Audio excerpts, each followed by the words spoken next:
This is Rebecca Jernigan, your tour guide into discoveries, coming to you live from the heart of America to around the globe via the World Wide Web, satellite, and podcast. Let's journey together into the realms of the known to the unknown in search of enlightenment, knowledge, and truth.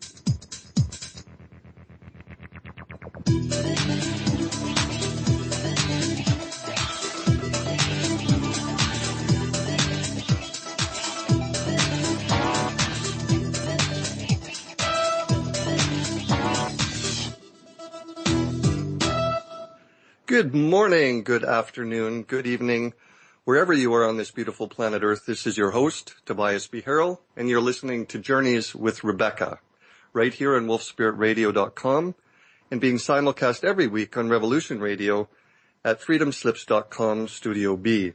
Some of the usual program reminders for you tonight. We look forward to interacting with you later in the show, all of you in the audience, and welcome your questions tonight. Please remember to put them in all capital letters in the chat room so that they are easier to see, and we will do our best to answer some of them as time permits in the second hour. I would also like to remind you that both Revolution Radio and Wolf Spirit Radio are listener supported, and I really urge you to give them a donation. Big or small, it all matters to ensure that you get the best of continued programming. And I must say, outside of my introduction notes tonight, I must say I've been a listener of Wolf Spirit Radio and Revolution Radio for many, many years. In fact, I was around at the beginning of both of them, and I've spent many, many days, weeks, and even years listening to people, other people who have put their time and effort and organization into creating these radio shows. And seriously, within even the last 3 weeks that I've been taking over Rebecca's show since she's away, I realize even more than ever before how much effort it really is to create these radio shows. And I'm only talking about the little bit that I do to sort of get into the frame of mind and understanding of what my guests are going to be talking about, and then being here. It's a wonderful thing to be able to do. I love every minute of it, but I must say it is certainly some work. So I do urge you all to just understand and sort of see it on that level, and maybe if you can, do what you can to ensure that these wonderful radio stations and all of the hosts that are associated with it can continue to do the work that they do, because they're very, very dedicated people, and they really, really do genuinely care about all of you. As always, JP is at the producer's desk tonight. Welcome, JP, and thank you again for making things run smoothly for another week. That's a bit like wishful thinking, because they're not running smoothly, just as we say. We have had a lot of Skype issues on Revolution Radio, and there's, hang on, I'm just, yes, can you call me? I'm having a little issue getting, he must be on a device or something, and not rather than a laptop or something. We may have to bring him in using the station number. Okay. So if you can just cover a little bit, I'll keep working. I sure will. Yeah, I was noticing during my introduction there that there was this fantastic string of beeps and boings and noises going back and forth. So I'll let you be at that. I don't think the audience can hear it anyways. It's just in one of my ears, so I'm good. So, yeah, I will tell you all a little bit about my guest tonight. And hopefully by that time, JP can get him back on the call and we can actually get into it. I had the pleasure of meeting with him earlier today, and we're all in for a very interesting and eye-opening conversation, basically about the little details behind what we call life and the things that are not always so obvious to us about how it all works. Are we in control of our path, our experiences, or are we simply passengers on a train that takes its own path? Who really is at the wheel? I'm just going to wait, JP, until hopefully Kevin answers, and I'll continue here. Kevin, good afternoon. You're live on the air with. And there we go. Did we get him? Kevin. Are you there, Kevin? Yeah, I can hear him. Hang on. Perfect. Yes, I am. Thank you, Kevin. We just had some technical issues there. I'm just going to continue here with the introduction to you, and then we'll continue with the show. Good to have you on the air. I was just saying that I had the pleasure of speaking with you earlier today, and that we're all in for a very interesting and eye-opening conversation, basically about the little details behind what we call life and the things that are not always so obvious to us about how it all works. Are we in control of our path, our experiences, or are we simply passengers on a train that takes its own path? Who is really at the wheel? Who is the conductor of our experiences, and what are the reasons? What are the origins of these experiences that seem to replay themselves in our lives so often? Kevin Michael says that our foundational beliefs result from our early life experiences, and that these beliefs dwell within our subconscious minds. These foundational beliefs then drive our choices and behavior, creating more experiences which tend to reinforce our existing beliefs. Over the years, our beliefs drive the formation of habitual behaviors which reinforce themselves, ensuring more of the same. Finally, we find ourselves doing that behavior or feeling that feeling over and over again, all the while feeling powerless to change. Often, all that remains is denial of the issue. Since we feel powerless to change, we pretend we don't even have the problem. And round we go in our lives on the wheel of cause and effect, leaving us with the feeling of that's just the way it is. Through his book, My Outrageous Spiritual Adventure, Kevin Michael assures us that there is a way off that wheel, and he has developed some very helpful practices and insights that help us to do just that. Kevin, welcome to the show. Thank you, Dwight. Well, this is definitely going to be a lot of fun after our brief conversation this afternoon, and the things that I've been able to look through with your book and the things you've done. Well, why don't you just start by telling us a bit about where all of this began for you? Like, what's your background in your life and your career? Well, what got me into this type of work actually was doing my own work as a client. At the time I was going through a divorce, it was about more than 30 years ago now.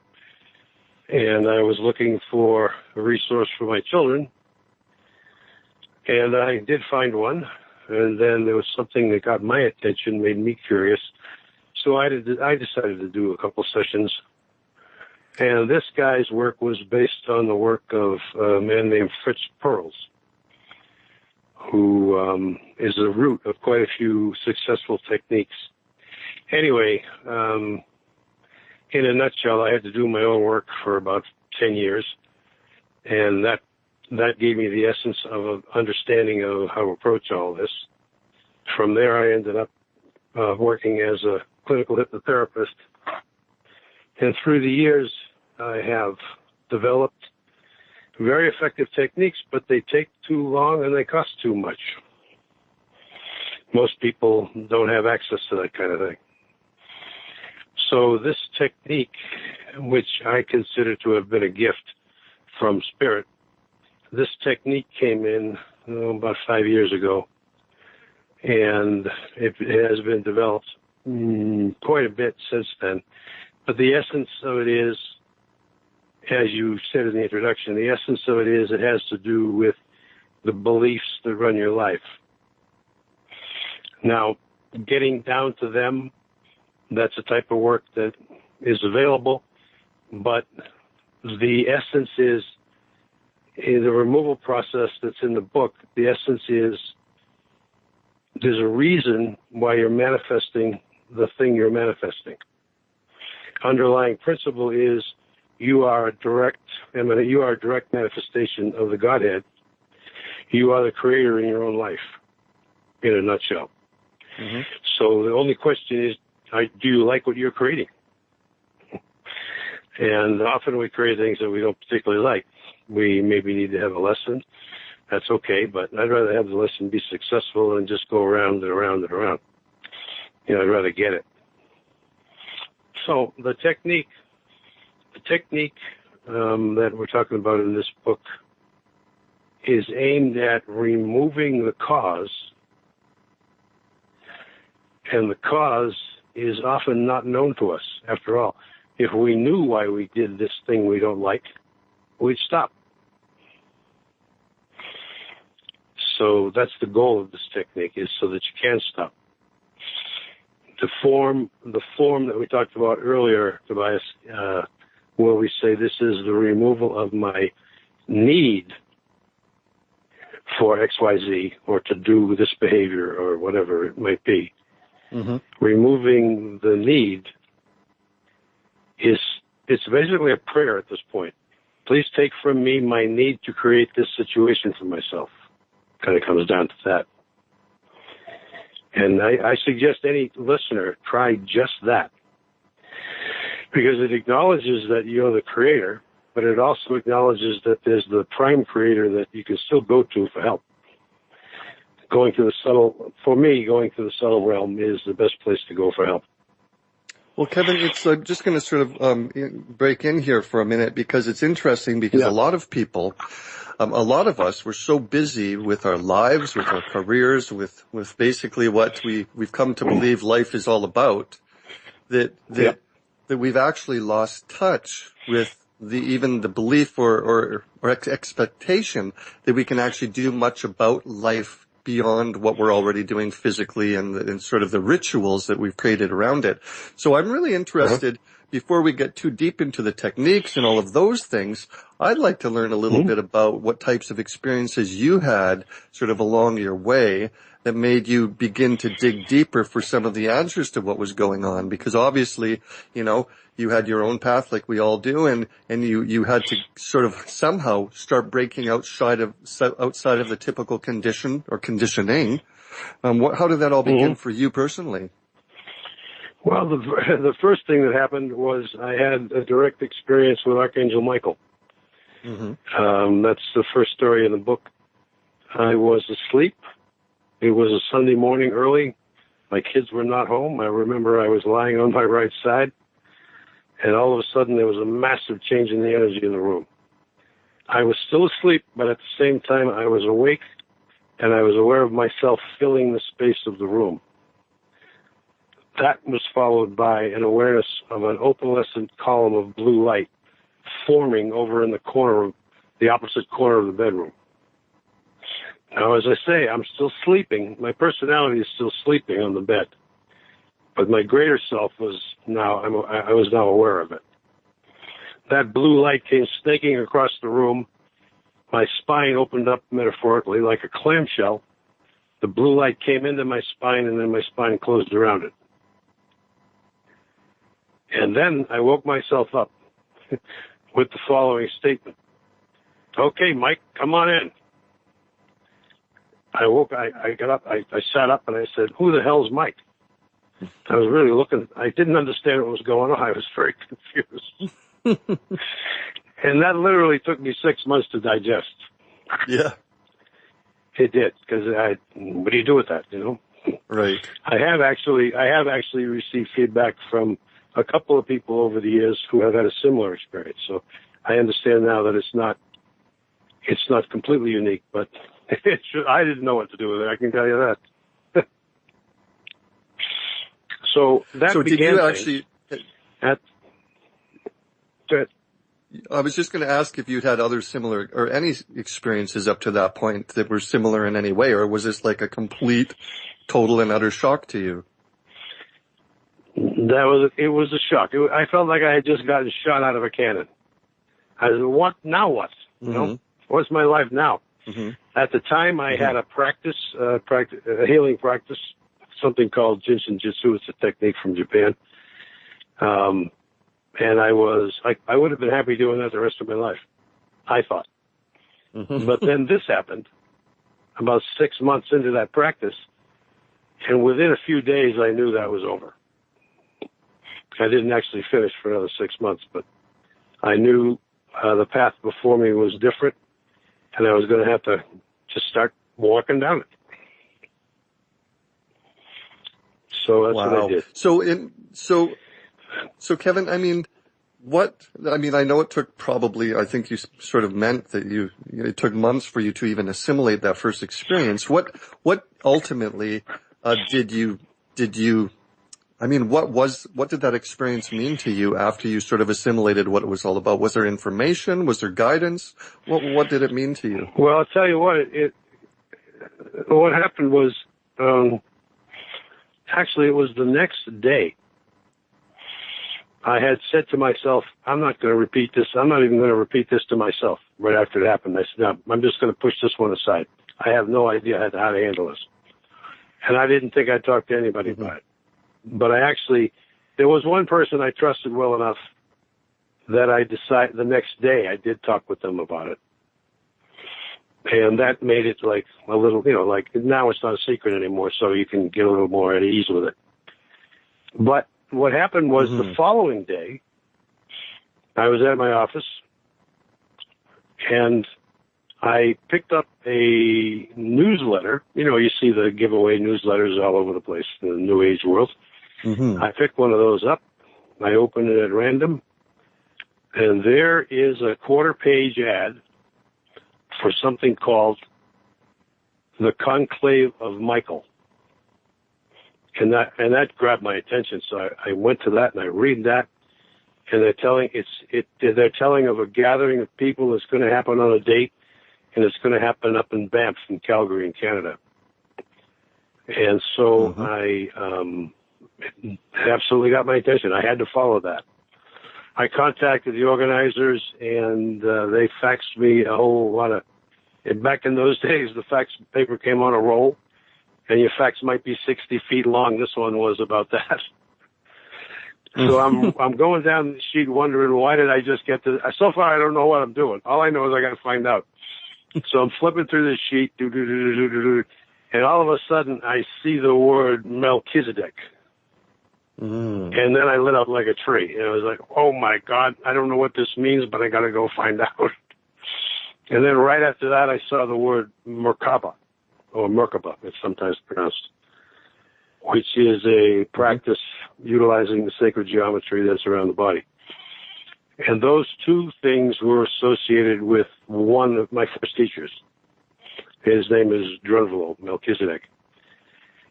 He gave a talk at the conclave, and I knew I had to follow whatever that was. So I go to his booth. This was a large conference facility, and they had a whole conference room set up just for the retail booth type of thing. It was very nicely done. So I find his booth, and the guy who was manning the booth, there wasn't anything going on because most people were still in the big hall. So I went to him, and I made eye contact with him, and I said, "Have you got?" And the rest of the sentence was going to be a reading list. In other words, have you got a reading list? I got as far as saying, "Have you got?" and everything on the wall behind him crashed to the floor. I said, "Never mind, just give me the schedule. I'm not going to bother reading the books. Just tell me when the workshops are." And interestingly, the very next one that was available was only about 70 miles from my house. So I went to that one, and I knew I was on a very important, correct thing for me. Interestingly, the next one that was offered was only 12 miles from my house. And in order to become a teacher, you had to repeat the basic course 3 times. So I got those 3 done inside of 90 days. And around the 90th day, I was at the teacher training in Texas, where I had many more experiences that I didn't understand that were stretching me. But it was a very beautiful launch into what for me was a brand new world at the time. I mean, every time I turned around, it was what? How what? How do you do that? It went kind of quick. So Kevin, you're saying that it was Drunvalo Melchizedek. It was his teachings that you were taking. Was it a type of course through his teachings? Is that what you mean? Drunvalo used to teach. Well, I think he just finished recently. I'm not certain what his activity is now. But at that time, he was doing his very first teacher training for other people who would go out and teach the practice. Whereas prior to that, it had only been him. Yes. So the teacher training, I think there were maybe 30 or 40 of us at that training. And that was in early 90s. I don't remember the year exactly. Mm-hmm. So that was like my official beginning of teaching things that had to do with subtle levels of consciousness, which is the way I like to say it. Another way of saying that is spirituality. Mm-hmm. For me, those words are synonymous. They're both wonderful and beautiful, but it does have to do with the essential self, who you are, and who you actually are, who I actually am, who each of us actually is, which, as far as I'm concerned, is a direct manifestation of that which we call God.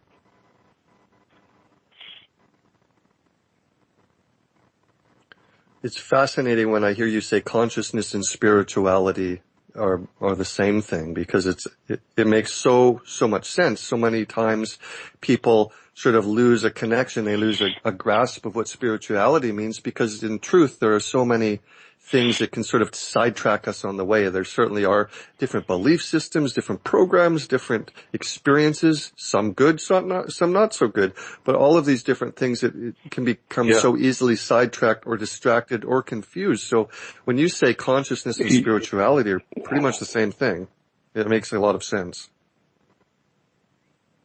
Yeah, it's how I have found it to be. Your point is very important. The Tibetans teach that once you begin your practice, whatever lineage you happen to be working with, as you do your practice, it could be as simple as Om Mani Padme Hum. But you're going to do 1 million repetitions of that. 1 million. Yeah.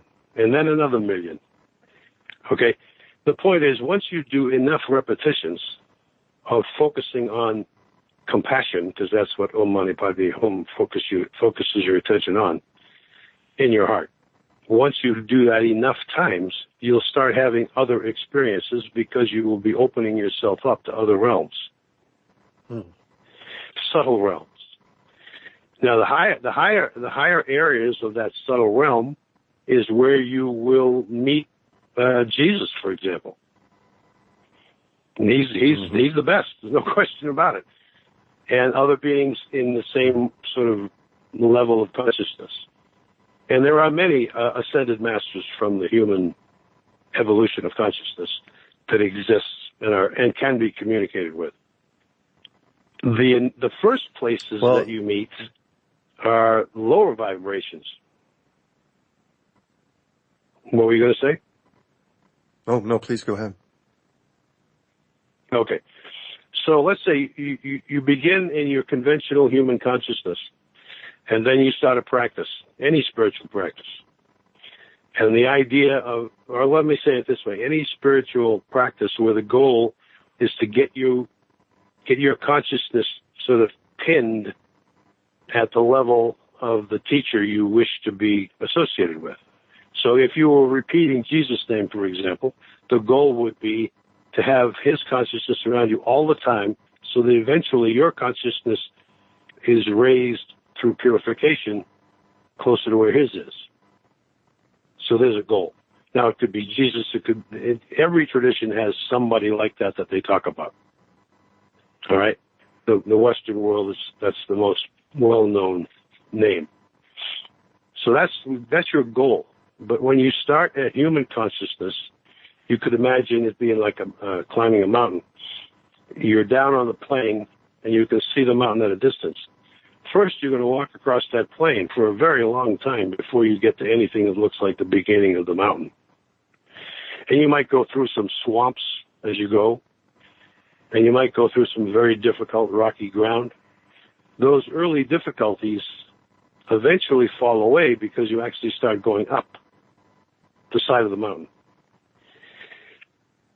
When you're doing this in consciousness, you're going from the conventional human consciousness, and you're slowly working your way through the noise in the system, if you like. And the noise in the system includes the lower astral plane.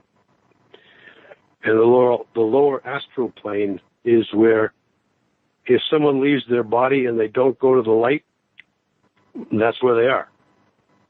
And humanity calls them ghosts. Mm-hmm. What it is, it's someone who left their body and didn't know what to do.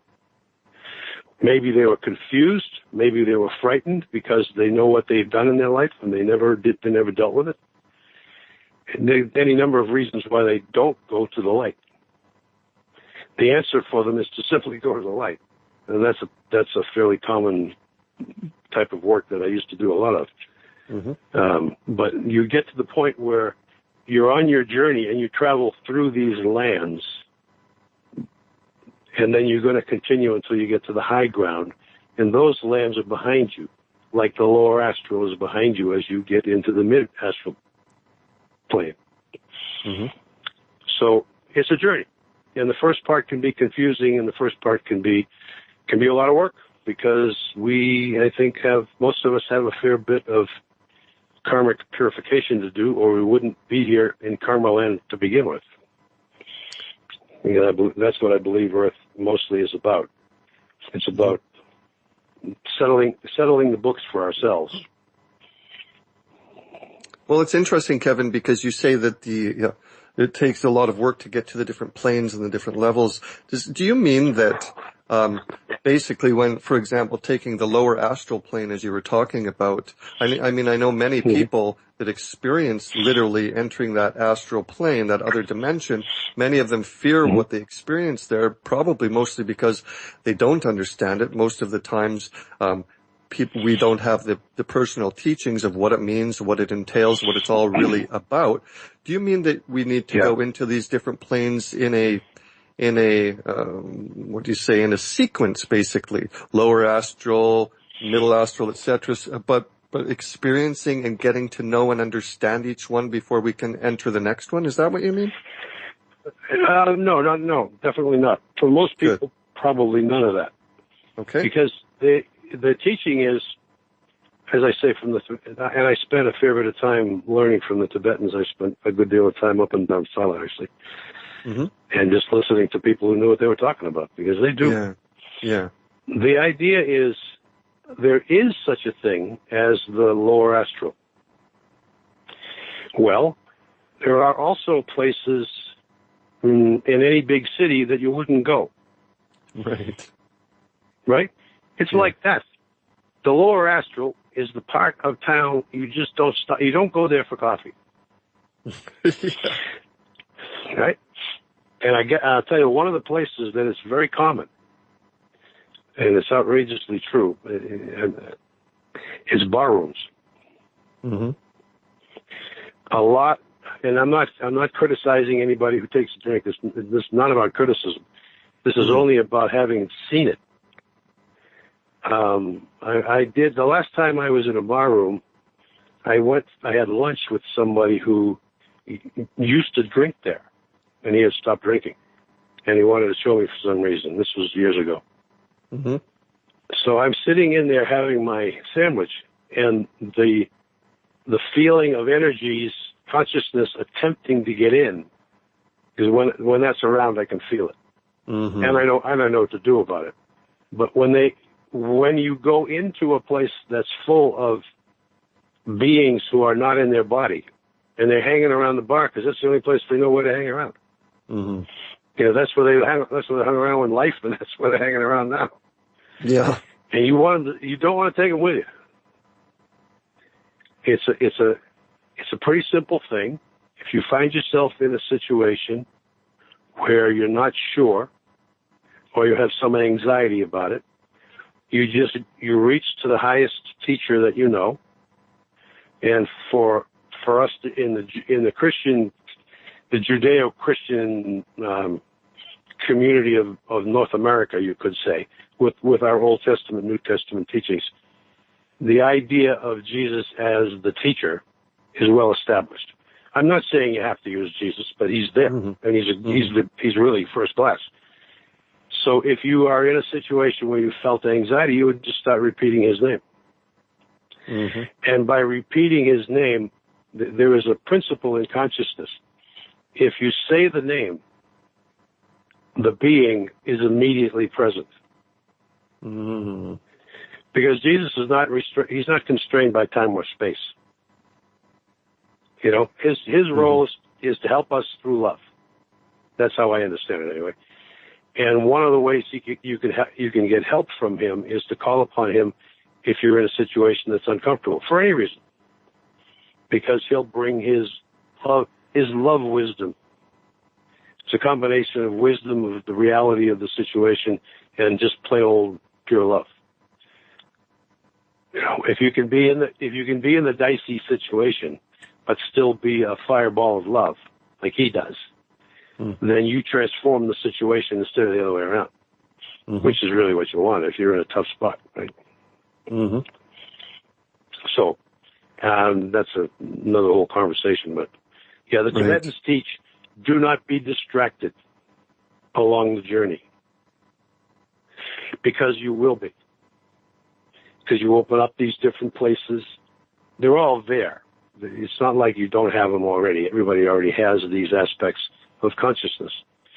And it's just a question of when you finally come to that point in your own personal growth, in your own awakening of awareness, you're going to pass through those areas. And it's just like if you were passing through East LA, you probably want to just keep going. Yeah. Because you don't know how to handle it, right? If you're from East LA, maybe you know how to handle it, but I don't know how to handle it. Right? Right. And I grew up in Boston, and I know where not to go. Or it used to be that way anyway. Yeah. It's all changed a lot by now, I'm sure. But, you know, that's the way it is. Sometimes there's places you just don't go there because it's not the life that you're here to have. Yeah. Maybe it is for somebody else. But for most of us, no.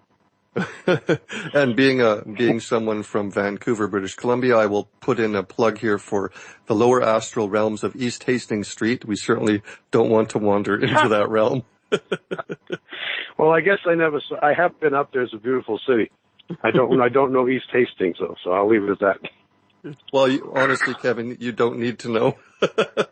There's some other great realms next when you do make it there.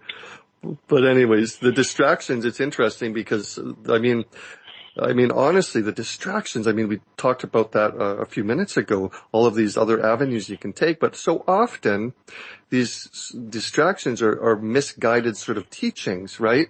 So there's things that sort of give you an idea or a hint of a certain teaching or a certain way things work, but it doesn't get you all the way there.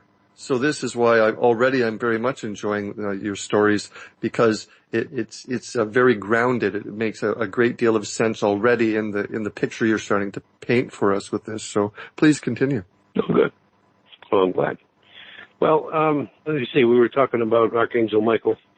Yeah. And so what is I had to figure out what that meant. Because I didn't know it. There was no one I knew who I could say, hey, what's this mean? Well, you'd get an answer, but it wouldn't be an answer that meant anything. It would be something churchy, Exactly, yeah. And that wasn't what I needed. I needed to know, who the heck is this Archangel Michael dude, and what's he for? Why is he here? Why is he bothering me? and so I just started looking it up. I started researching and a combination of, digging through the literature and also getting serious about my efforts at meditation. Because in the end, that's what opened the doors for me enough. I can tell you just prior to my Archangel Michael experience, or my Michael awakening is the way I think of it. Prior to that, I mentioned that I had been practicing Jinshin Jitsu. Yes. Now, it's not a martial art, even though it sounds like that. It's a healing technique, meridian. It's sort of like the Japanese version of Chinese medicine. So it's a hands-on technique, but you connect with the meridians, and then you get energy to move through them. And the way that you do that is you put your attention on one thing. And that one thing is the pulse. There is a single pulse in the universe on the subtle plane. There is a single pulse in the universe on the subtle plane, which you can learn to put your attention on. And once you do, you probably won't want to take your attention away from it because it's very blissful. But it's also very powerful. So if I were to do Jinshin on you right now, Tobias, you'd start feeling energy moving through the meridians in your body. Mm-hmm. Now, I've been doing it so long, I can do it remotely. Mm-hmm. It's not something I normally do. What I normally do is I do the removals work that we're talking about in this conversation, mostly nowadays. Mm-hmm. But anyway, you can move energy through your body as a simple practice, if you wish. And for me, I learned to connect with that single divine pulse through the practice of Jinshin. And as I say, I did it for 6 months prior to my experience with Archangel Michael. Mm-hmm. And when I say I did it, I was so enthralled by it. I loved it so much that I was doing it 7 days a week. And I would do it for 10 hours a day. It was just, and I didn't eat. I didn't even want to eat. I didn't want to be disturbed by that. It was so much fun. It felt so good. And it was after 6 months of me focusing on the pulse for many hours every single day that I had that experience at night where the pulse showed up. In this case, in the form of that blue light. Now, in my opinion, the blue light is an individuation of the pulse, as is a green light, as is a yellow light. We've got the one, the one we call God, the one, and then we have many, many, many, many, many manifestations of that. Mm-hmm. You are one of those. I am one of those. The listeners are all one of those. It's just very, very simple. The question only is, where are we in our evolution of consciousness? Do we still think we're a lump of clay, or have we figured out that we're vessels of light? The Jinshin, is it Jinshin? Yeah, Jinshin, and then Jitsu, Jyutsu. Okay, so I'm trying to find some correlations to other verbiage, other words that people would use for such a thing. What else? What other? You tell me. I mean, I could throw some out there. They probably would be wrong. The closest thing the easiest analogy I can give you is it's like acupuncture, but there aren't any needles. Mm-hmm. So it addresses moving energy through meridians. For example, if your lung meridian is sluggish for whatever reason, and the diagnostic part of that is the same as Chinese medicine, it's quite excellent. It's amazing actually. Mm-hmm. But without trying to get into that because that's too complex, when you restore the flow of energy into the meridian that needs a little support, the symptoms go away. Mm-hmm. Now, as I said, I did that Jinshin work. I had clients come, and the cancer would go away. Mm-hmm. And then they'd go off back into their lives and come back in a month. They say, well, symptoms are coming back. Okay, let's do some more work. And we get them to go away. And I had the case where it went away many times, but also came back. Mm-hmm. So these people were not unhappy because they had a lot of relief, but I wasn't happy because the idea was to solve the problem, not do it over and over again. Mm-hmm. So I had to dig deeper. And what I found was the thing that puts the flow of life force out of balance in the body, mind, spirit, organism, really, is all together now. What puts it out of balance is something in the belief system. For example, if someone feels a lot of shame because they were shamed as children around age 4, 3, 4, 5, somewhere in there. Mm-hmm. For example, toilet training. How many people do you think were shamed in that process? Right. Yeah. Lots of them, right? Because why? Because the first two chakras are involved, and the second chakra, the Svadhisthana chakra, is where shame manifests. Right. And that affects sexuality directly. From the very beginning. From the very beginning, right? So there's probably almost no culprits. A whole lot of people suffer because of a kind of an unconscious society, really. So anyway, these things can all be addressed, and sometimes they have to be done in purely a metaphoric manner, because if in the case, for example, of the one I just gave, toilet training, if someone has a problem that they cannot get to because they were too young, the memory is just too young. It's not well enough formed, even when it happened.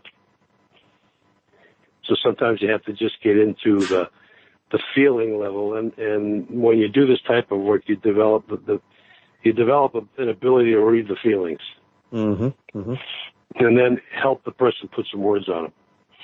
And then you can call it defined, or at least defined well enough to work with it and identify where is it showing up? Is it showing up as anger or fear or shame or worry or, the various things that produce chaos in the human body? Mm-hmm. So that's what got me going into, I have to get deeper than Jinshin would take me. Mm-hmm. Mm-hmm. And I was fortunate that prior to all of this, I wouldn't have said I was fortunate at the time, but now I realize it was good fortune now. I was going through a divorce, and I think I mentioned this earlier. I was looking for someone to help my kids. Mm-hmm. And so I had to sit down and interview the guy. And I just had a feeling this guy knows something. So I had to find out what it was. So I started working with him. And I did find out that he had a very solid understanding of the dynamic of the way the subconscious is interacting with the rest of the body and vice versa. And so I got serious about it, and I learned eventually, as I mentioned, his work was inspired by Fritz Perls, Mm-hmm. who used to run a group in Esalen up in California.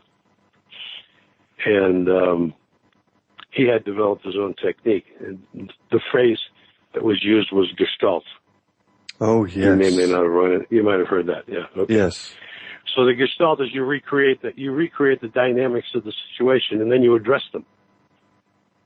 You change them right before your eyes. I mean, and it's done in a group structure type of thing. It's pretty cool. But it turns out that the thing I got out of that, I got a lot of benefit from my personal self-awareness, but the technique level that I got from that was the understanding that you have to get to the place that it began. Right. Yes. Now, most of the time, you'll get good results finding the place that it began in this life. Mm-hmm. Occasionally, you have to go to earlier lives. Mm-hmm. And I actually saw people do that spontaneously in these groups I used to attend years ago. It was a long time ago now. Mm. But they'd get into it, and we all kind of got to be like junkies. We just couldn't stop doing it. It was so fascinating. Yes. I did it for years. Yep. I did it for years. And the last couple of years was just because I wanted to go there. And so you'd watch this thing unfold.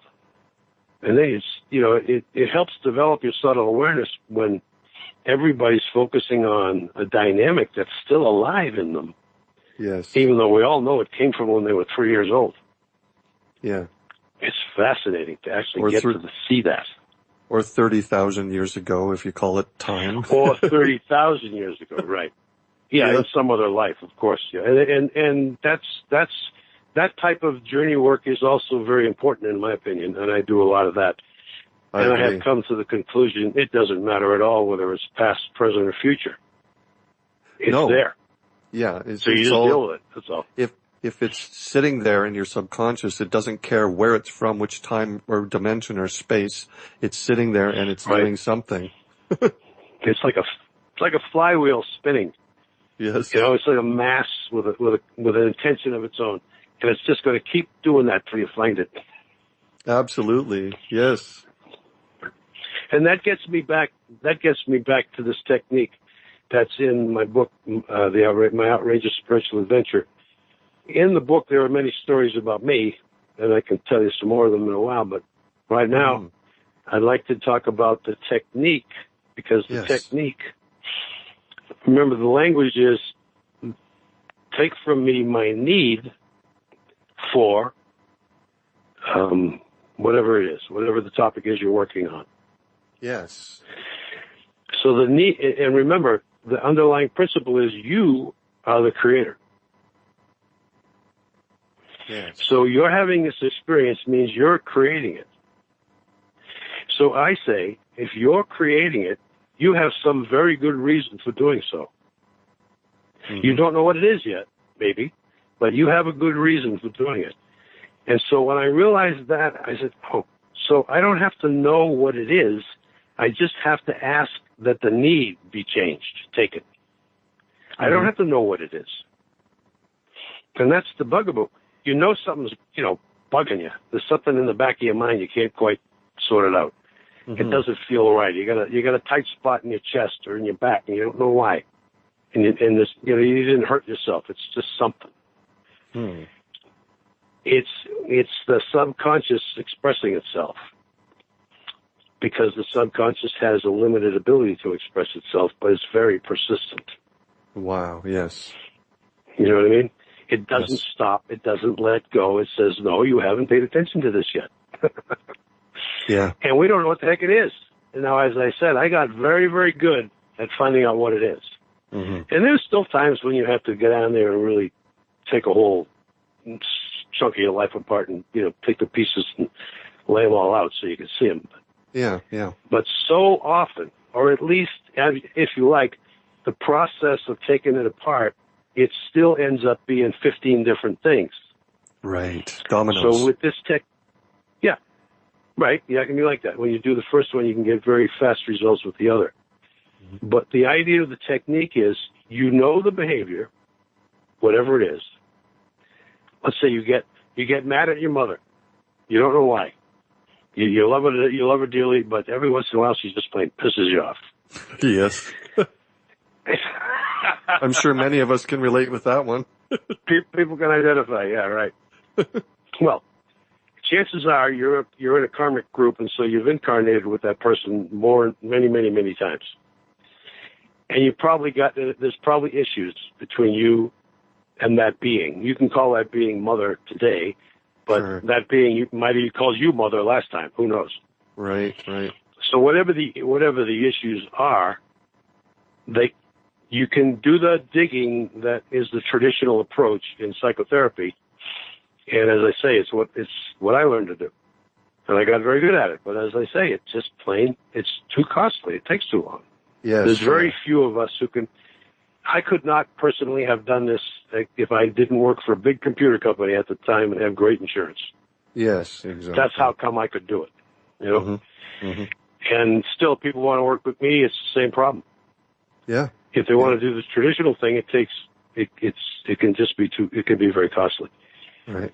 So this technique is intended to be a tool for people who want to help themselves, people who understand that it's necessary to engage this process, because it is. If you want for the evolution of your consciousness, you must remove the pile of rocks on top of your spirit. Yeah. If you have one. Oh, by the way, I haven't met anybody yet that doesn't have one, including me. Yeah. It's the nature. This is Karma Land. This is where we live. Sure. Yes. It's the nature of the place. Okay. That's not a criticism. It's just an observation. That's how I see it. Yes. So I will be working on myself as long as I'm here, because that's the nature of the place. Mm-hmm. If I was in some pure land, some other planet where everybody is already realized,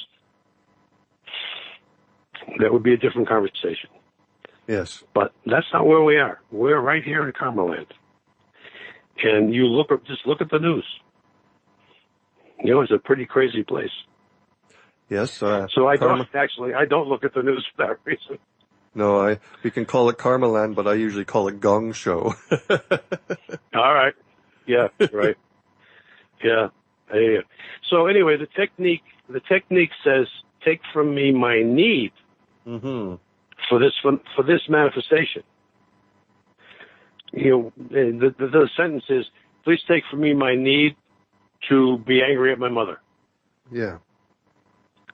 Now, that sentence could have been anything, any issue that anybody is working on. Mm-hmm. Anything that follows the word need is the thing you can see, the thing you know about. Yes, the thing that's visible. The word, correct. The word need refers to the thing that's creating that's driving that manifestation. Mm-hmm. And we usually don't know what it is, which makes it kind of tough to get at unless you do the traditional therapy work. So Kevin, the reason you're starting with square one here saying take from me the need is because that's opening the door to find out what the cause is, correct? Yes, and that works a couple of different ways. If someone's working with me, then I get a pretty steady stream of visions. Yeah. Once I connect with the client, I start having pictures show up in my mind of what's going on for them. Mm-hmm. Not personal, not only about whatever we're working on. I really, who wants to watch all of those movies? Nobody. Right. Once I first started having this ability, I thought that was great. And then I said, holy mackerel, I gotta cut this down.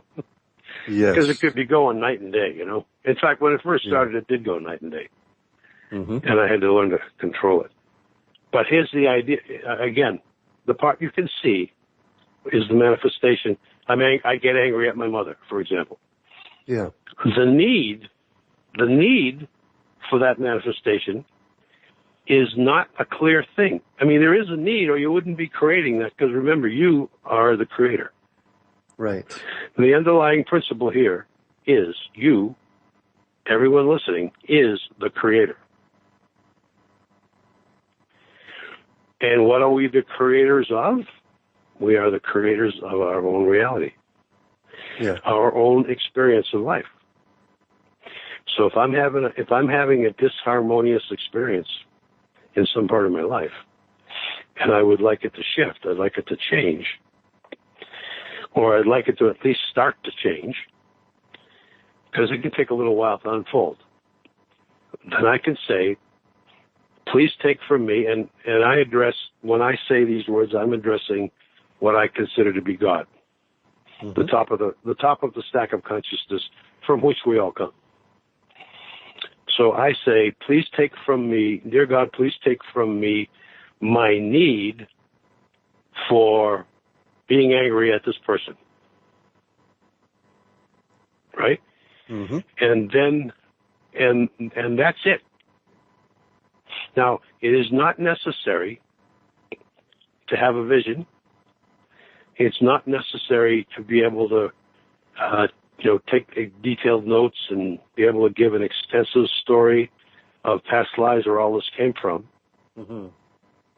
Why? Because you asked Father, Mother, God, will you take this need from me? And turns out, Father, Mother, God always says yes. Mm.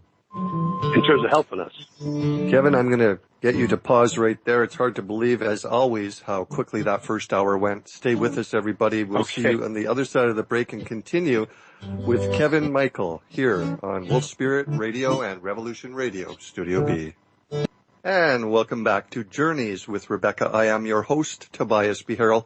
Just a reminder to you that while Rebecca is away, she looks forward to connecting with you still through her personal sessions, which she welcomes you to book with her as they become available. Just check her website, which I will give in just a moment here. I look forward to meeting many of you as I do through my sessions and courses. You can find me at etlanguages.com. That's as in extraterrestrial. Remember to take a look at my course, Practical Modern Magic. I'm now enrolling for the upcoming winter course season. And don't hesitate to schedule a discovery call with me if you'd like more information about this. And please also take a look at other resources I have on my website regarding the conscious and subconscious mind connections while you're there. I did notice today, shockingly, that there was a technical glitch with my website as the name server expired without me knowing. I can't blame it because I just had the wrong email address. I'm sure they sent a notice, but I don't check that one. In any case, it will be back up as normal, probably within a few hours. And of course, Rebecca can be reached through her website, journeyswithrebecca.com. Please take a look at that and all of the things that Rebecca has to offer as well. Tonight, we've been talking with Kevin Michael, author of My Outrageous Spiritual Adventure. And welcome back, Kevin. Thanks, Tobias. Kevin, what strikes me is, there's so many things that strike me with our conversation tonight that are really deep and really open up a deeper understanding. But what strikes me as especially interesting sometimes with these types of subjects is verbiage and awareness of what we might call triggers and blockages. For example, I realize that a lot of things with respect to words may block people from further attempts to find their own answers because their core beliefs block them from square one. Do you notice that? Yeah, I do know what you mean, yeah. Yeah. Language can be a real problem. Right. Because it's so embedded with beliefs. Right. So, a couple of examples of those that I just thought of during the break are even just religious beliefs and names. Even when we talk about Jesus or God for that matter, a lot of people wouldn't be able to get past that because they've got the core beliefs that, there could be either side of that fence. One, they may not believe that exists, or two, they may feel that it absolutely exists, but they don't have a right to dabble in there or pretend or feel or think or consider that they may have some sort of power themselves over their reality. That's one that really came up, I think, is fascinating to explore. Yeah, that strikes me as probably a very common one. Yeah. People don't think they have the right to take that step. And I'd have to say they don't really have a choice. They're going to take the step eventually. It might not be in this life, but they can wait as long as they want. But eventually, everybody's going to take the step that is the beginning of the journey home. And home means unity consciousness. To me, that's what home means. So these tools that we're discussing, these and many others, are things to help us get down that road. So language is a problem, though. And the belief systems, if you look at all the different religions around the world, as far as I'm concerned, they're all pointing at the same thing. But they become so intensely cultural and so fired up with this is how it is. So you got one group over here saying this is how it is, and it's the phenomena of human beings needing to be able to say they know. Yeah. When in fact they don't. Yes. To have I know-itis is to be doomed. you know what I'm saying? Well, absolutely. It's interesting because the thing is, the people, I agree with your statement there. I think that generally speaking, most of these, what we call religions, ultimately at the beginning or somehow at their inception, we're really talking about the same thing. However, I think they've been hijacked through, political motives and other agendas that have really removed them from the story that they were meant to tell. So I couldn't agree more with you there. Yeah. So, to take us from the need to feel like we're powerless, to take us from the need to think that they're all, it's all garbage, all of the information is garbage within these things, maybe that's the first step with some of those blockages, is it? Well, I think if we're talking about the phenomena of being caught up in a belief system, which is how I would describe being caught up in a religion. Not that the religion doesn't have many beautiful aspects. Right.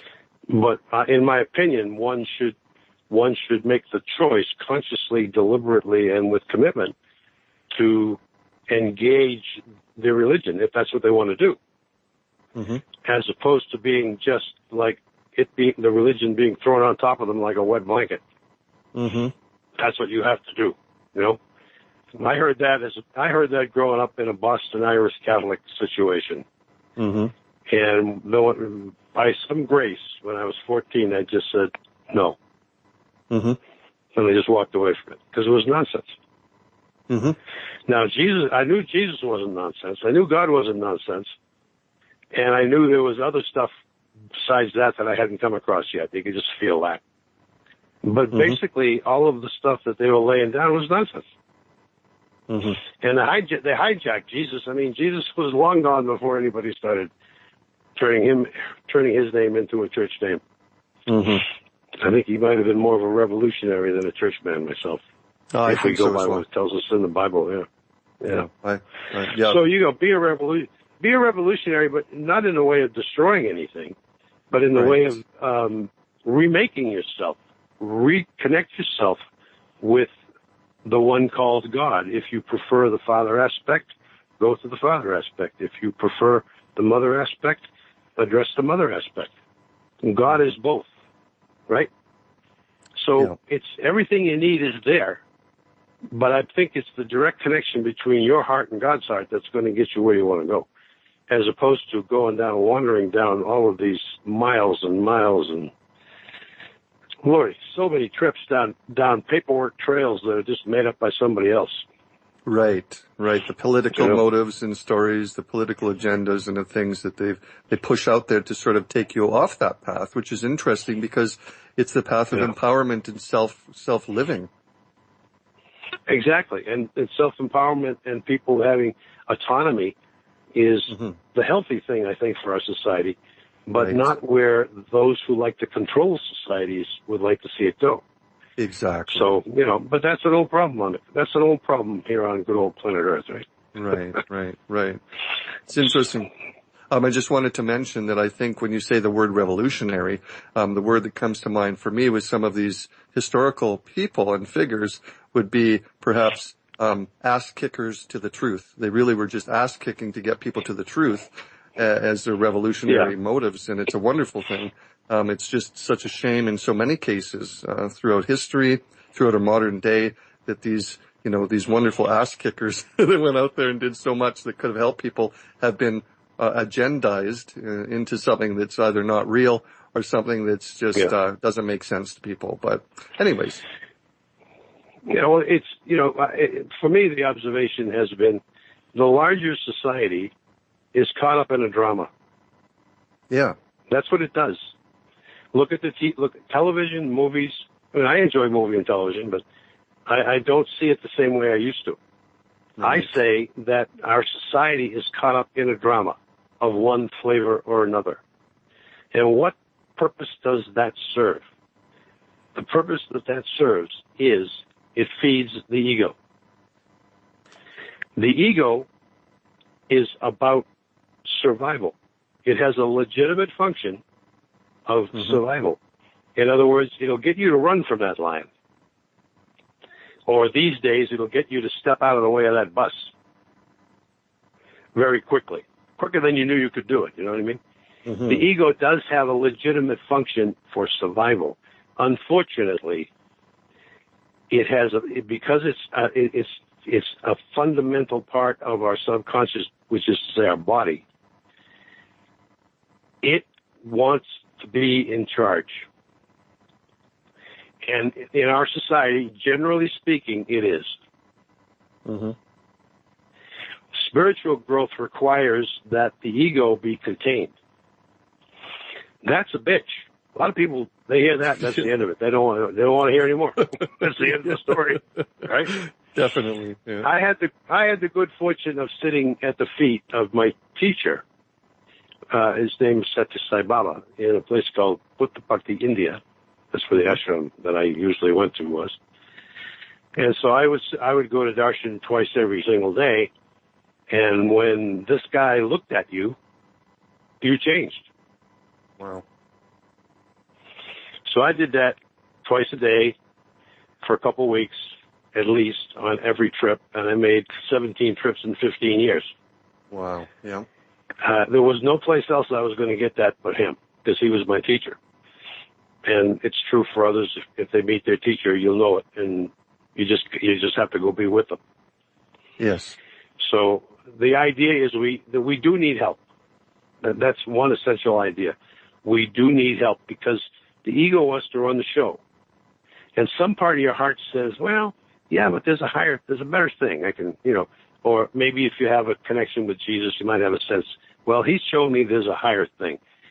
Or some other teacher. It doesn't have to be Jesus. Mm-hmm.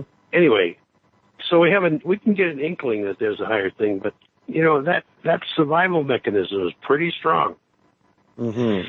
And I personally came to the conclusion, once I began to understand this, I came to the conclusion that this ego, that my Kevin's ego, would rather see me physically die than have it die.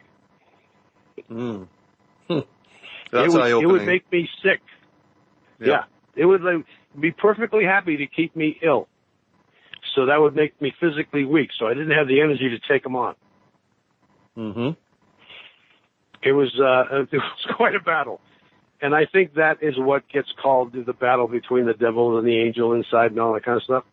Mm-hmm. But it's very, very simple. The ego piece, the part that's designed for survival, which we depended on to survive to this point, is now the part that must recede in order for the spiritual aspect to dominate. Remember, what we have here is we have spirit occupying an animal body. Mm-hmm. That's what we got here. Now, in India, they refer to Shiva. They call it the great god Shiva. But one of the things I learned from my teacher, Sai Baba, is that Shiva is the principle of spirit occupying matter. In this case, spirit occupying bodies. The Shiva principle is that phenomena where a spirit occupies a body. So, if that's the fundamental thing that's going on here, and it is, as far as I'm concerned, mm-hmm. then you want to work with it that way. And you got to recognize that the body's got its own agenda. And the spirit has its own agenda. And you have to feed the body, and you got to do the things you got to do to take care of it. But you got to recognize that it has its own agenda. And its agenda is survival, not death. Mm-hmm. The tricky thing is here, the spirit, success in spirit is a kind of death. Doesn't mean you physically die. Mm-hmm. I mean, maybe for a lot of us that is the last step we take in a given life, but it does. I'm not saying a physical death. It's ego death in order to become more of who you actually are, each of us, mm-hmm. myself included. Every ego death helps me become more light. But they are not fun. Do you enjoy ego death? I certainly don't. Well, it sounds like the ego is more of what the world tells us we should be, and the spirit is more of what we know it is. Yeah, I think you're right. I think ego by and large is running the show. If you see a lot of drama around you, it's not being run by wisdom. It's being run by ignorance. Right. And ego is ignorance. I'm not criticizing it because it's the survival mechanism. It's the thing that makes sure you get out of the way of the bus, so you'll survive. And the spiritual being that occupies this physical vehicle is doing so for a reason. So this physical vehicle is important. Otherwise, that spirit would not be occupying it. Mm-hmm. You know what I'm saying? So it's for a reason. So the one we call God has a plan there somewhere. I'm not sure I can figure it out. But this mechanism of spirit occupying matter seems to be a big part of how he does things, or she does things, depending on your point of view. And so that's what we're working with. So I find that the belief system of a given being, which is a body, mind, spirit organism, they're all together, The belief system drives their choices and their behavior. Mm-hmm. So if there's a behavior that one of us has, and obviously working with clients, this is what we work with. If there's a behavior that someone has and they don't want to, and they would like to change it, we got to get to the root of it. And back to the technique in the book. The technique in the book gives a tool to get to the root of it, even though you don't actually know what it is. Mm-hmm. And that's why it's so useful. Now, a person, I developed this technique over the last several years, and my current partner is the only other person I know that is, long-term practitioner of it at this point, because she's been at it now for about 3 years. So there's only a couple of us that are doing it right now, and that's why I wrote the book, to put it out there. Mm-hmm. Mm-hmm. So people could pick up the book, and they can go through the Harry and Swami material. I call it the dialogue, because it's all in dialogue form. And that, there are there's a little bit more than that, but there are 4 pieces of work. What I call a piece of work includes removing the need, and I'll have to explain this a little more. There are three main steps. The first is, please take from me my need for XYZ, whatever my issue is. So I worked with that for quite a while with some collaborators that were curious about this too. Mm-hmm. And after a time, what came out was the understanding, I have had this behavior maybe most of my life. What happens when you repeat something over and over and over and over and over again? You develop a habit. Right. So first I took out the need. And then I learned finally I have to take out the habit. I don't have the need anymore, but I still have the habit. I've been doing this for 35 years. Mm-hmm. It's a habit. So now I say, please take from me my habit of XYZ. Mm-hmm. All right? Yeah. And that was working pretty good. But then we finally came to the understanding, let's say you got a behavior for that 35 years, and it's been driven by some need that you didn't understand you had. Mm-hmm. And you didn't know how to get to it, so you just kept having the habit. You kept having the need. That developed the habit. Now, I've been doing this habitually all my life. I don't know why I do it. I don't like the fact that I do it. So what do? I pretend I don't have the problem. Right, because you're lost. That's because you lost. So the last thing is the denial. Right. So I take out my need, I take out the habit, and then I take out the denial. And interestingly, the way that ends up working is once it's like you've taken most of the screws that keep it connected out by the time you've done the first two, the need and the habit. Mm-hmm. And now you take out the denial. And the vision that comes from me typically there is the denial is represented by a ring of stones. Mm-hmm. And the ring of stones might be right next to the client, or it might be 100 feet away. And that kind of tells you how powerful the denial is affecting them moment by moment. Mm-hmm. And once the denial is removed, which is very simple, please take from me my denial of XYZ. And boom, the stones fall down. Because you're going to the top of the stack. Mm-hmm. By that I mean you're going to God, Mother, Father, God. And when you go to the top of the stack and you're sincere and you really want the help, you're not just going through the motions, you get the help. The denial falls away. And what's left is the representation of the original need, the original problem that we started to address, whatever it was.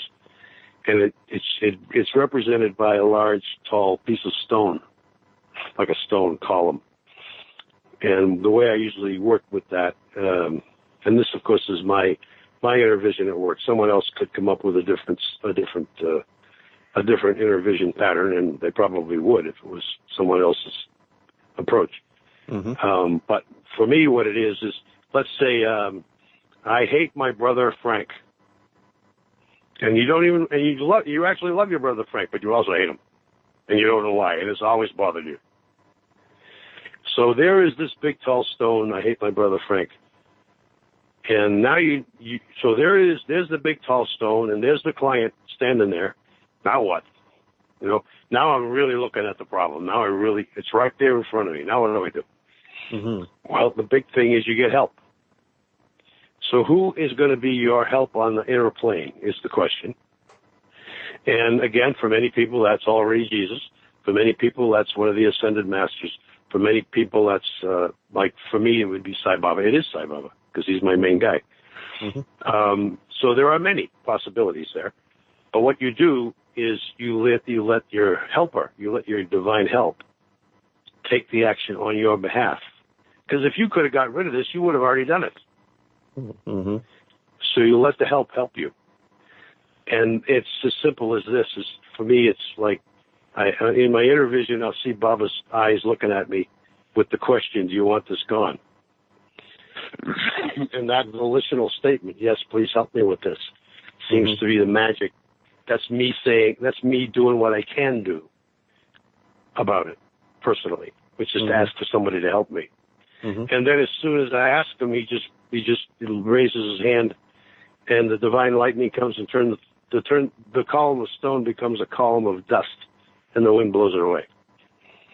And then what we do is we plant something wholesome, something good, flowers, trees, a garden, whatever a person would like to plant to replace that old negative thing with something positive. Excuse me.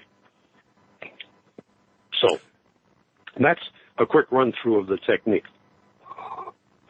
So it's interesting because because obviously if you have a need, then you're not going to change something because you need it. If you have a habit, you're going to keep doing something because you become accustomed to it. And if you have denial, you're never going to change something because you're denying there's something to change. Exactly. But if you can change all of these things, you take from you the need, take from you the habit and convert it, take away the denial that it's even happening, what you arrive at is the truth. So the truth of living, right? Well, yeah, you take the noise out of the system. Excuse me, I got a cough. Yeah. Excuse me. This dry cough for a couple of weeks, 5 minutes. Oh, no problem. So you take out the need, and you didn't even know what it was. Now, if you're a person who has an alive kind of inner life, vision wise, you'll probably start seeing pictures that tells you what it was. Mm-hmm. But the truth is, you don't need to know. Mm-hmm. All you do is ask for help. You ask someone who's capable of helping you to help you. And that's, someone high enough up the stack to help you. Mm-hmm. So you take out the need, you take out the habit, you take out the denial. You put something wholesome in there where that negativity was. And now what you've done is it's like you've taken one piranha out of your subconscious. Something that was chewing on you and causing you pain. It wasn't doing you any good at all. It uses up your energy. It uses up your time. It might use up your money, depending on the habit that forms and so on. It uses up your life in service to something that's complete bullshit. Yeah. It's of no use to anybody. It's not helping you. It's not helping your spouse. It's not helping your children. It's not helping your family of origin. It's just bull. Mm-hmm. So we just want to take it out. And when we take out that tremendously annoying thing that uses up our energy and our resources, now our energy is freed up. It goes back into raw material available for your creativity. Yes. And remember, you created all this. Yes. So now you stop creating this thing that causes you pain, and that energy now just basically returns to the heart where it's available for some other creation. And then there is a second step to this. I don't know if you're familiar with NLP. It means neuro-linguistic programming. Mm-hmm. Mm-hmm. It's a great little technique. And all you do is you press on your body with one hand while you're saying the thing you wish to create a belief about. And my understanding of the way this works is, if I say, Well, let's pick something that you'd like to, an affirmation that you'd like to establish more firmly in yourself, Tobias. What might that be? So let's Can you give me say one? I'm going to spend more time on my own health. Okay, more time on my own health. Great. Okay. So the NLP, the way you would do that NLP-wise is you would pick a spot. I mean, if you're sitting in a chair, your leg is very easy. Let's say with your right hand, one or two fingers, you pick a spot, and you will stay on that spot. But while you're talking, while you say, I choose to spend more time on my own health, you're pressing on your leg. Mm-hmm. And at the end of the statement, you back off. You keep the same spot. I intend to have more time on my own health. And on the other leg, with the other two fingers at a different spot, you just say, while you're pressing, you say, that's true. Oh, yeah. So what happens here is when you press on your body anywhere, your neurology knows where that is. Mm-hmm. It immediately focuses the orientation of your neurology. Mm-hmm.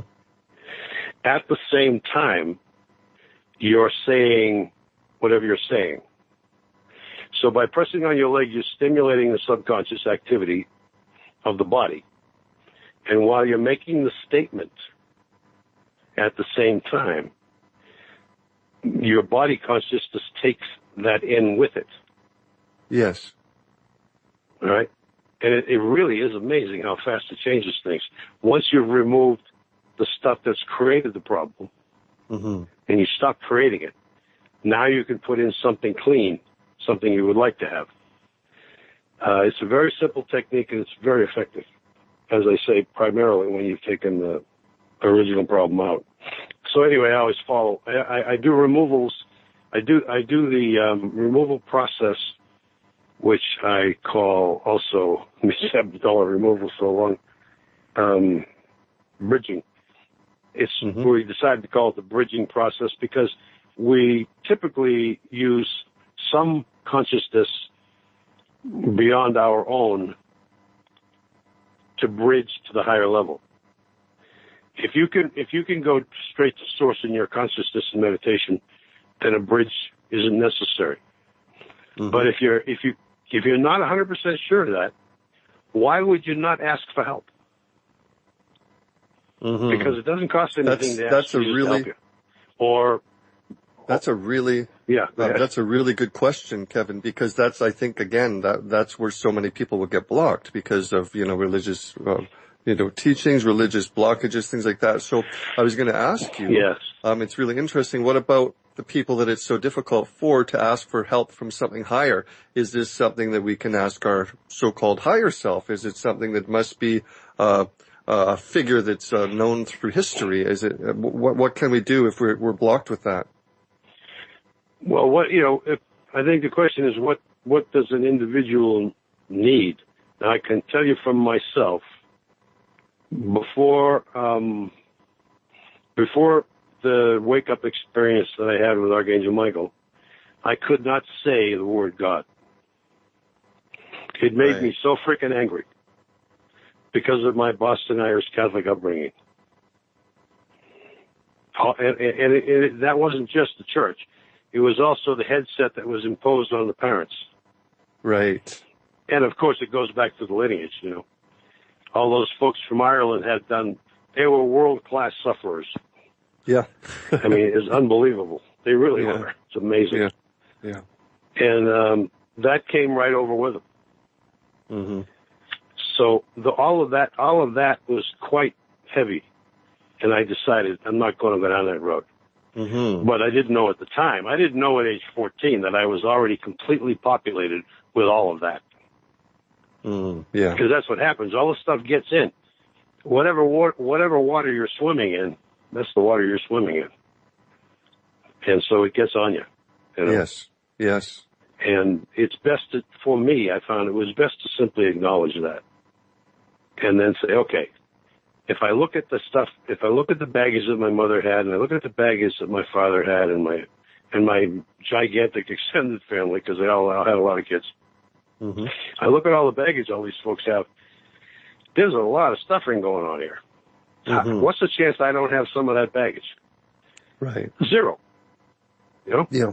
Yeah. It took me some time to admit that and then start working with it. But the truth will set you free, right? Yeah. If I can just say, okay, I'm all screwed up in ways I don't even know yet, what am I going to do about it? Well, the first thing you got to do is say, help.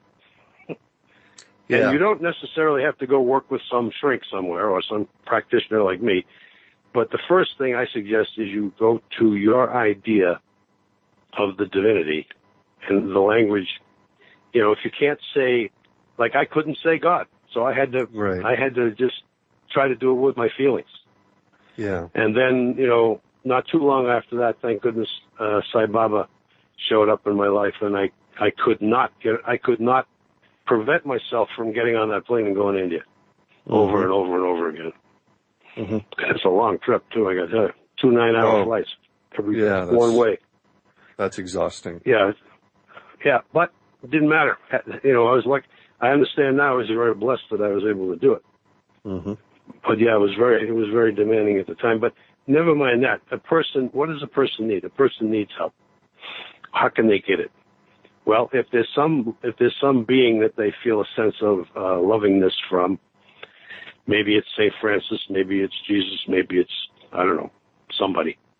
There's so many possibilities. Mother Mary is certainly a beautiful possibility, as a manifestation of Divine Mother. But it does, you know, what do you know? What do you have a feel for? You can start there. That's all you need. Is some being who occupies the highest places in our neighborhood, let's say.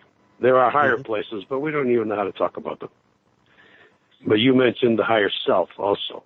Mm-hmm. And higher self is, everybody has a higher self. And I do actually have, there's a higher self integration experience that takes place for Harry in the book. It's a very simple technique that I've used for years. And I decided to put it in the book because I think it'll serve those who read it. It's essentially a case where the person enters into a special chamber after having gone through a greeting and so forth.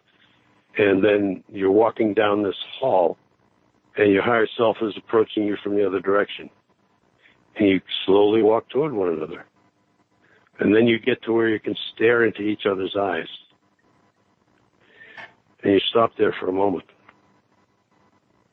And then you take one more step. And at the same time, your higher self takes one more step.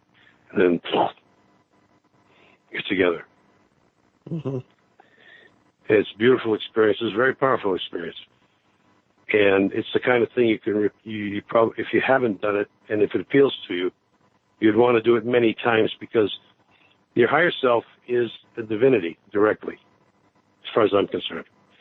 And the degree, the frequency involved, and the intensity of the energy involved is much, much more than you're normally dealing with walking around. So you want to take it in, but you want to take it in the bites you can handle. And if it's supposed to be a whole bunch at once, it will be. And if it's supposed to be a little bit at a time, it will be that. Because it's your higher self that's really running that. You know, the greater consciousness there is the higher aspect. The human aspect gets lucky enough to find out that they can ask for that, then they do it. Will and it work? It's good fortune to know that you can ask. I'm sorry, go ahead. Oh, I was just going to ask, will it work if people call, instead of calling it a name or of a person, if they say the all that is, please, all that is, or the universe, people do that a lot. Will that work? Yeah, sure. Why not? Mm-hmm. I would say, in my opinion, this is just how I have it structured in my awareness. Mm-hmm. The all that is the one being, which is. Mm-hmm. And you and I and everyone else is an expression of that one being for whatever that purpose, whatever the one being is up to. And some feel that it's an endless, insist that one being is infinite and endless, that its activities are infinite and endless, and its curiosity is probably infinite and endless. This is how I see it anyway. And so it's going to experiment. It's going to find out. It's in discovery about itself. That's how I feel about it. That's the only place I've ever come to that feels right. Yeah. God is in discovery about him herself. And it's a magnificent thing. I think that's a good description of life. Yeah, good description of life and experiencing. And it's not a trivial thing. It's not fluffy at all. Right. Look around. It's heavy duty. Yeah. But I think that's what's going on. God is in discovery. And there are planets, probably gazillions of them, of many different stripes with all kinds of different agendas and that don't look like Earth at all. Right. But that's just God in discovery. But that is how I see it. And maybe that's mostly because, you are God in discovery. I am God in discovery. Anyone listening is God in discovery. So if God is in discovery and I'm in discovery, now I feel like I'm on the same page, Yeah. It makes some sense to me, I guess that's the way I want to say it. Yeah, I understand exactly. It's interesting because what you were talking about a little earlier as well, we were talking about beliefs, and obviously it's all about beliefs and programming and things we've been subjected to, whether we recall it or not. It's interesting because we have to come to a point. I was talking with a student of mine not long ago about this. And it relates also to past lives. The past, even more subconscious than the current subconscious in a way. Because I agree. It's a different level. And, I mean, here's the thing. If someone asked me, they actually asked me, does it really matter if we remember our past lives or know what it was all about? And I said to him, you know what, I think, let's look at it this way. If I could, snap my fingers and you forgot everything that you did yesterday, you forgot everything you did for the last week and the last month, do you think it would affect your life tomorrow? And his response was absolutely. I think it would, because I wouldn't know, and I wouldn't know where I'm coming from. I wouldn't know such and such, and I absolutely agreed with him. We need to know where we've come from and what's affected us, what's created us, what's molded us. We need to have some awareness of this in order to know where we're going and have some control over where we're going.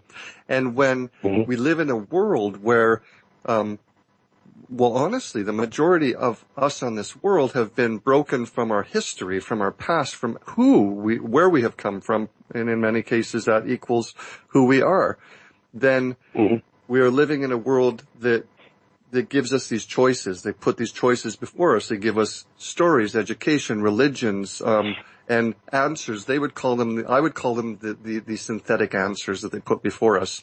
Inherently, we're all these people where we feel in our hearts and we feel in our subconscious or even conscious minds, I want to be this, I feel this feeling that I need to know who I am, where I'm going, and what I should be and what I should give to my world.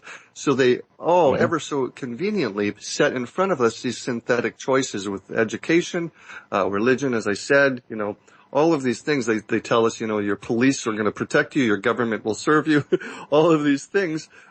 But what that prevents, in almost every case, is people thinking for themselves. I agree. I said that, the beliefs inherently themselves, beliefs are political because they're contrived until you think it through for yourself.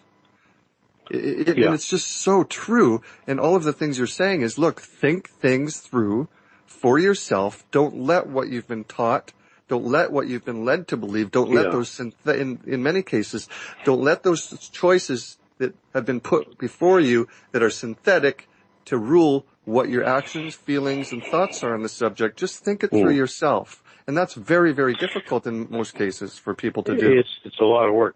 But in the end, I can sum it up by agreeing with you by saying, I believe we have no choice in the end except to take complete responsibility for ourselves. Yes. And that means everything about us. Yes. And when we do that, then we become self-empowered. But it's a process. Yes. Because if I have a bunch of baggage, because it's because of the culture I've been living in. And that baggage insists that I do this behavior or that behavior. Otherwise, I'm going to feel guilty or sad or scared or whatever. I got to clean all that stuff out. And when I do, what's left is the light. Because each of us is already the light. Mm-hmm. But it's obscured, as you've been pointing out. There's so much, there's so much pointless activity. Right. You know, And really, you can go ahead. No, please go ahead. Oh, it popped into my mind. The Tibetan culture, or more specifically, the Tibetan monastery culture. Mm-hmm. Now, that's it's a contrived culture, mm-hmm. and that's not a criticism. How it even came about is a little. I've read a lot about it, and I spent time with them. But how did it happen that someone understood that these understandings that became Tibetan Buddhism, basically they started in India, but these understandings needed to be protected, and they did, because at the time that Tibetan Buddhism was keeping all of these understandings pure, India was ravaged. Its culture fell. Mm. It was invaded a lot. But the Tibetans up on the roof of the world, nobody was going up there. It's too hard to get to. 13,000 feet in the snow, you know. Right. You yes. know, it's not an easy walk. So it was preserved there for us. But even that, it's a tricky thing, because the rest of the Tibetan culture, I did get to spend some time with some I was teaching English to a Tibetan guy while I was there. And as he learned enough English, he could tell me some stories about where he grew up. And he said it was normal. The normal thing for the farmers in Tibet was to be crushingly poor. Mm. So the world that supported the monasteries were struggling. Mm-hmm. Now, I'm not judging how any of that came about. I'm just amazed that it did. Because someone had to keep that consciousness pure somewhere while India was being ravaged by various invaders. Yes. You know? And eventually the time came where the Dalai Lama had to leave Tibet. And it's a sad thing to have to leave your home, but it was a great thing that Tibetan Buddhism was released on the world. You know, there's a lot of very pure teachings and a lot of very pure teachers coming out of those mountains. Mm, yeah. And I think it all kind of it was protected for a couple thousand years, and then it was grown. The various lineages became very well populated. There are many. There are seven lineages just from Milarepa that I know of, and I know of a couple of others beyond that. So there's at least 9 that I know of. And they are all sending teachers out into the world, and they didn't used to. Right. So it's kind of like someone had a plan for us. Mm-hmm. You know, and it's well, I think we're blessed in there somewhere. Well, it's really interesting. There's in so many cases, in so many situations in our world, there is no progress because things go in a circle, whether it's our consciousness or our lack of consciousness or the systematic things that have been put in place for us to go in a circle. Yeah. So it takes people to step outside of that circle, such as you're talking about, and say, I'm going to go out into the world. I'm going to make a change because it's better that it changes and progresses this experience. And in fact, if we don't take responsibility for ourselves, aren't we our very own worst enemy? Oh yeah. If we continue to hand the power, if we hand the responsibility to someone who basically doesn't care what happens to us, you know, I don't care who they are. It could be the most benevolent ruler. The most benevolent ruler is not going to take on your ego. Right. You got to take on your ego. You know, so the outer thing. the outer thing, you could have an environment, and there are, in the history of India, there have been many kingdoms that had kings that were spiritually highly developed. And so there were such kingdoms, and there were such places where people could be blessed by being around that kind of wisdom. Mm-hmm. But we also know we have a whole lot of the other. I'm looking at a world map in my office here, mm-hmm. and there's India, which has a history. It's a kind of a checkered history at this point. But if you go back 5,000 to 7,000 years when the rishis arrived and started teaching, and for several thousand years they had a very, very pure culture going there. Yes. And then just to the left of that is the continent of Africa. And talk about suffering. It's unbelievable what goes on there. Yes. So, and then if you I'm just moving across the world again, you come to the United States. Yeah, we got some crazy stuff going on, but we are amazingly blessed in terms of the physical world compared to the rest of the world. Yeah, it's almost like different planets, isn't it? Yeah. It is like a different planet, yeah. Yeah. But the one thing that matters across all of that, from my perspective, is where am I at in my consciousness? And that tells me whether I'm going to have to come back here and keep doing this. Yes. It's interesting. We can say where are we at within my consciousness, or where am I at within my unconsciousness? It's almost the same thing, isn't it? Well, yeah. Of course, the word consciousness does imply both, but where am I at in my unconsciousness is an excellent question. Definitely. It's a very excellent question. Yeah. That's why it's so valuable to even contemplate stepping outside that box again. It's that box, it's that circle, because I mean, the things that you're talking about, the things that you've experienced, the things that you've explored and come to understand truly are in just sharing those stories. You're stepping outside of that circle, outside of that box, and you're urging others to think outside of what's been created for them, to start thinking on different levels. And I love the stories. I love the experiences, because in a world where so many times, so often, we come to a point where we're disregarding what other people say. We get irritated. We get annoyed. We don't know what to believe. We don't even want to believe anymore. I think that's the biggest danger, because we have to honestly start listening to other people's experiences, other people's ideas and concepts, because that is truly the path to progress. It truly is. We don't have to agree with everything. We just need to contemplate them, because that's the path to our own new understandings. It really is. Yeah, listening is very valuable. I agree. Yes. Experiences are also very, very valuable. They don't have to be like my stories in the book, but they are sometimes. Yes. And the place where the impression needs to be made is within us. Yes.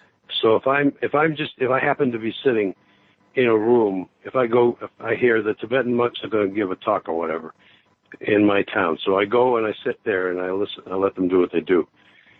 And one of the monks turns and for a moment stares deeply into my eyes, and this is less than a second, and I'm changed on the spot.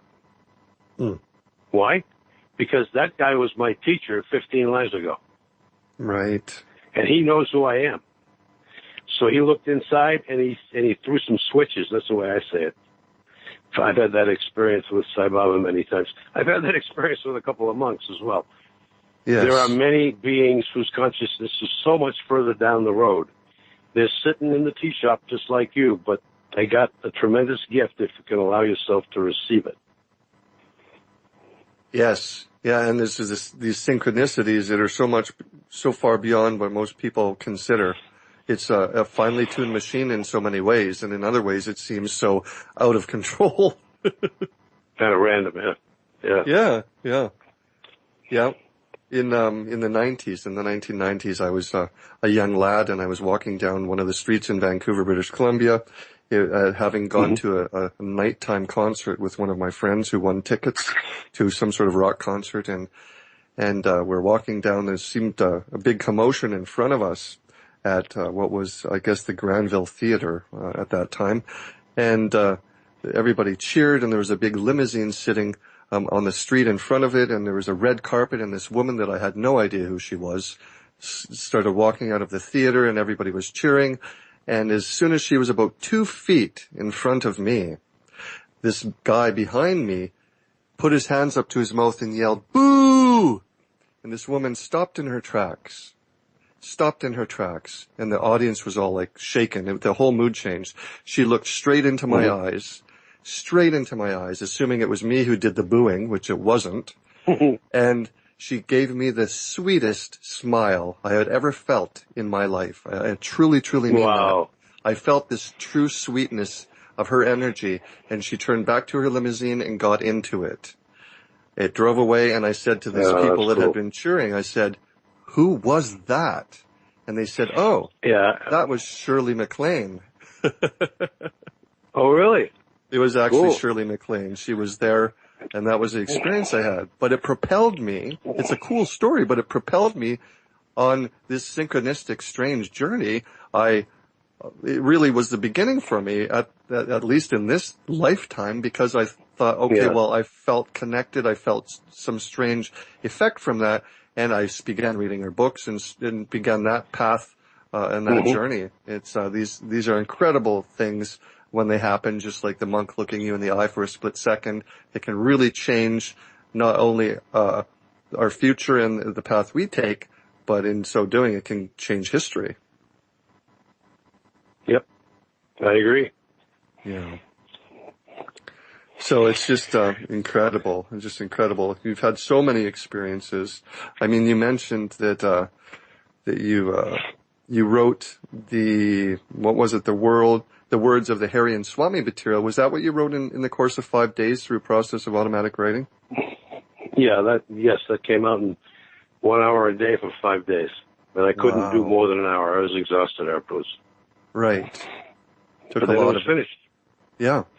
And it was even, the spelling was correct and the punctuation was correct. So I can tell it wasn't me. Well, Kevin Michael, I can't believe, again, that I hear the music. That means the end of our 2 hours together. Tonight is over. Thank you very, very much. I enjoyed talking to you, Tobias. Thank you. Likewise, and we'll do it again, Kevin. KevinMichael.net, I believe, is your website. Yep, KevinMichael.net, and I am available for individual sessions. You can reach me at Kevin@KevinMichael.net. Thank you again, Kevin. We will talk again. Good night, everybody. See you next week. Thanks, Tobias. Bye-bye.